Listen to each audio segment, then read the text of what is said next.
Que j'interviens aujourd'hui sur cette importante et je dirais très pertinente motion présentée par ma collègue de Tachereau.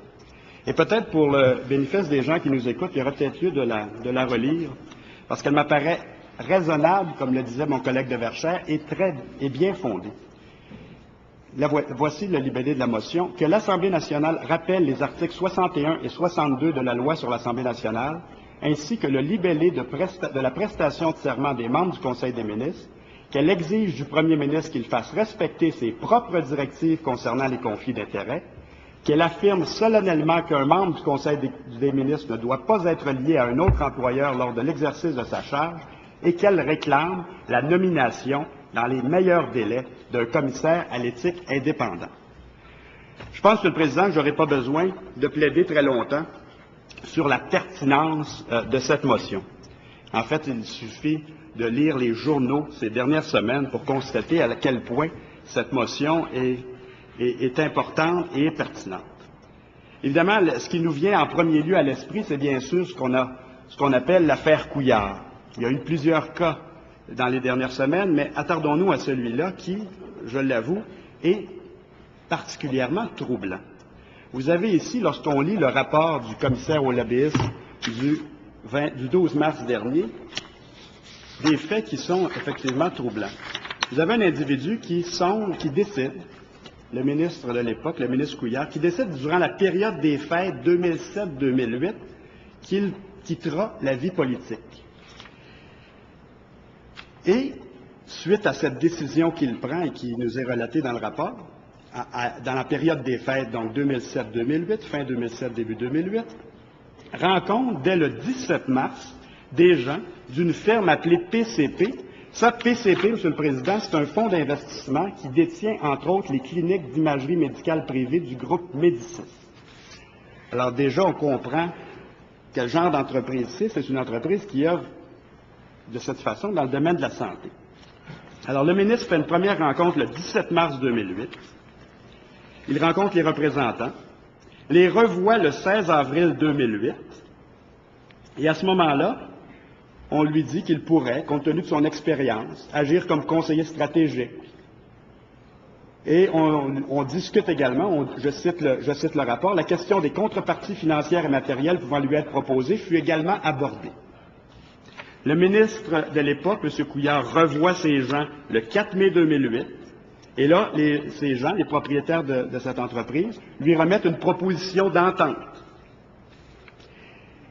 Autre rencontre, celle à laquelle a fait référence ma collègue de Tachereau le 17 mai 2008, et à ce moment-là, je cite le rapport, cette courte réunion du 17 mai 2008 eut pour seul objet la signature d'un protocole d'entente concrétisant l'accord des parties et fixant les conditions de rémunération et autres conditions matérielles consenties à M. Couillard. Évidemment, je vous rappelle, Monsieur le Président, que M. Couillard était à ce moment-là toujours ministre, puisqu'il n'a démissionné que le 25 juin 2008. Alors, entre sa décision de quitter la vie politique durant le temps des fêtes et 6 mois plus tard, sa démission à la fin juin 2008, il se passe 6 mois où ont lieu toutes ces rencontres qui, mystérieusement, comme le faisait remarquer mon collègue de Chicoutimi, mystérieusement ne se retrouvent pas dans l'agenda du ministre qui a été soumis au commissaire au lobbyisme. Alors, il se passe 6 mois. Toutes ces rencontres ont lieu et, entre-temps, M. Couillard, évidemment, est toujours ministre de la Santé et des Services sociaux. Il dirige son ministère. Plus que cela, dans les dernières semaines, après la réunion du 17 mai, M. Couillard participe au Conseil des ministres et fait adopter un certain nombre de décrets, notamment en matière de santé.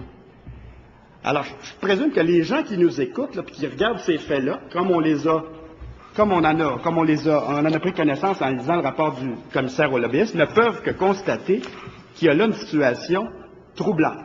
C'est le moins qu'on peut dire, c'est troublant quand on regarde la chronologie des événements entre la décision de M. Couillard de quitter la vie politique à la période des fêtes et sa démission en 6 mois. Quand on regarde ça, on ne peut qu'être troublé.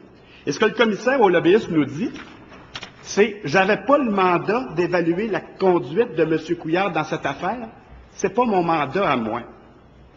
Ce serait éventuellement le mandat d'une autre personne, éventuellement un éventuel commissaire à l'éthique. » Alors, quand on voit ça, M. le Président, on se dit, il y a une faille là, dans notre système, il manque quelque chose, puis ce qui manque, c'est un commissaire à l'éthique. Et quand on voit ces faits, on ne peut pas faire autrement que se dire « ça presse ». Par le passé, M. le Président, le Québec a souvent été à l'avant-garde en matière de règles régissant la vie démocratique. Vous vous en rappelez, vous étiez même là, M. le Président, en 1977, le Québec a adopté, à l'initiative de René Lévesque et du grand démocrate qui était Robert Burns, la loi 2 sur le financement des partis politiques, qui par la suite a été, donc plusieurs pays se sont largement inspirés un peu partout à travers le monde. On a aussi adopté durant ce même mandat, qui était votre premier, M. le Président, la loi sur les consultations populaires. Encore une fois, une réforme importante au plan de notre vie démocratique. Mais en matière d'éthique, disons-le franchement, le Québec est en retard. Dans les autres provinces canadiennes, et j'écoutais avec attention mon collègue de Verchères qui a siégé au Parlement du Canada, dans les autres provinces canadiennes et au Parlement canadien, on retrouve des normes d'éthique beaucoup plus élevées qu'au Québec, et c'est aussi le cas dans plusieurs parlements à travers le monde. Alors, c'est évident qu'il faut agir et agir rapidement. D'ailleurs, les libéraux, c'est ça qui s'ajoute à notre incompréhension de les voir résister à l'adoption d'une telle motion si claire. Les libéraux avaient promis dès 2003, ma collègue y faisait référence, et hier soir au téléjournal, ceux qui ont écouté le téléjournal à Radio-Canada ont vu un extrait du discours du budget de mars 2003, où la ministre des Finances, qui vient de démissionner aujourd'hui, à l'époque critique de l'opposition en matière de finances, disant « Nous, quand nous serons au gouvernement, nous créerons un poste à l'éthique. » Et durant la campagne électorale de 2003, qu'est-ce qu'on nous a dit?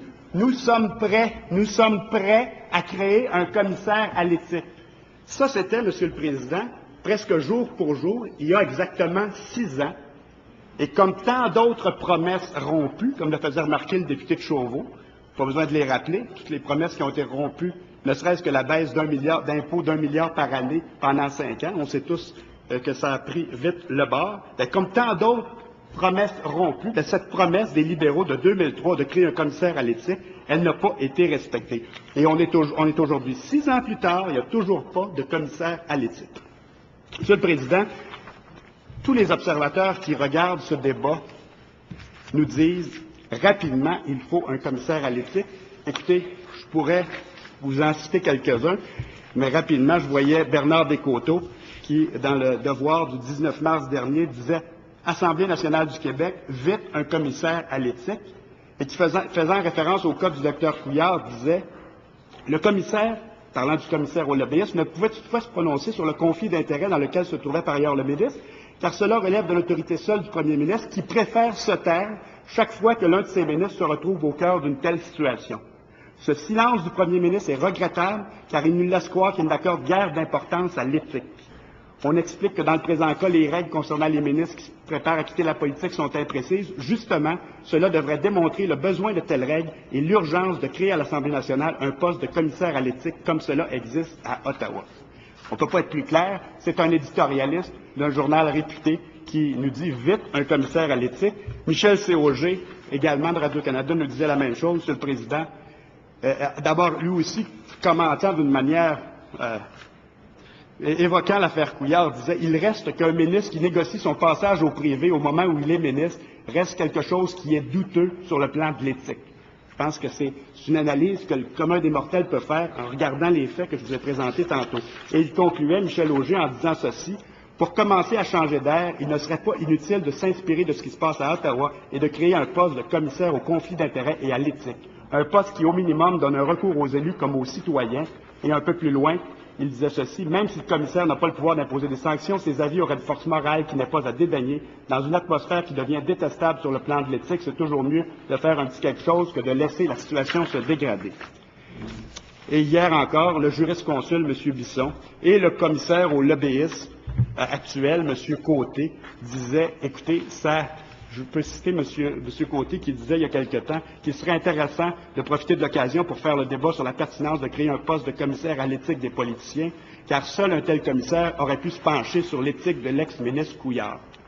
Ça, c'est M. Côté qui est actuel commissaire au lobbyisme. Alors, M. le Président, il me semble, j'ai peine à croire, et ce matin, en lisant le journal et en voyant que les libéraux rejetteraient cette motion si pertinente, si importante pour notre vie démocratique, j'avais peine à y croire. Je ne peux croire que les libéraux vont voter contre cette motion que j'ai lue au début de mon intervention, qui m'apparaît pertinente, qui m'apparaît importante, Monsieur le Président, parce qu'il faut rapidement avoir au Québec un commissaire à l'éthique. Il faut faire en sorte que ce commissaire à l'éthique puisse exercer ses pouvoirs d'une manière adéquate. Et en ce sens-là, je me rallie bien sûr avec enthousiasme à la motion qui a été présentée ce matin par ma collègue, la députée de Tachereau. Merci, Monsieur le Président.